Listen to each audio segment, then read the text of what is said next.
अस्सलामो अलैकुम दोस्तों। आज मैं आप सबको एक ऐसी जगह लेकर जा रही हूँ जो आपने न कभी देखी होगी न कभी सुनी होगी। एक जादुई दुनिया की सैर, धनक की सुरंग में।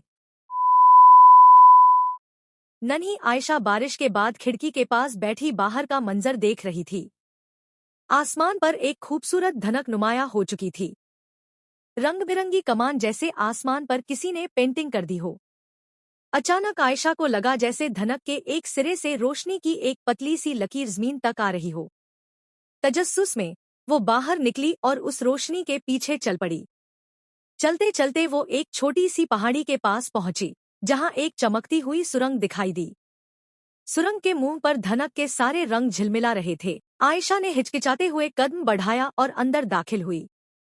अंदर का मंजर हैरान कुन था। हर दीवार रंगों से बनी थी, फर्श पर सितारे चमक रहे थे और हल्की हल्की मौसीकी गूंज रही थी। सुरंग के बीचों बीच एक दरवाजा था जिस पर लिखा था, सिर्फ वही दाखिल हो सकता है जो ख्वाब देखने की हिम्मत रखता हो।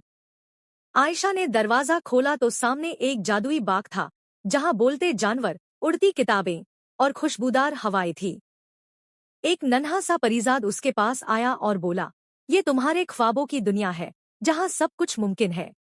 आयशा ने कई घंटे वहां गुजारे, लेकिन जल्द ही उसे याद आया कि माँ परेशान होंगी। परिजाद ने मुस्कुराकर एक रंगीन मोती उसे दिया, जब कभी ख्वाब कमजोर पड़े ये मोती तुम्हें धनक की सुरंग तक वापस ले आएगा।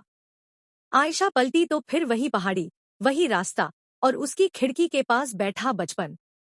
लेकिन अब वो जानती थी कि कहीं ना कहीं एक जादुई दुनिया उसके अंदर बस चुकी है, धनक की सुरंग में।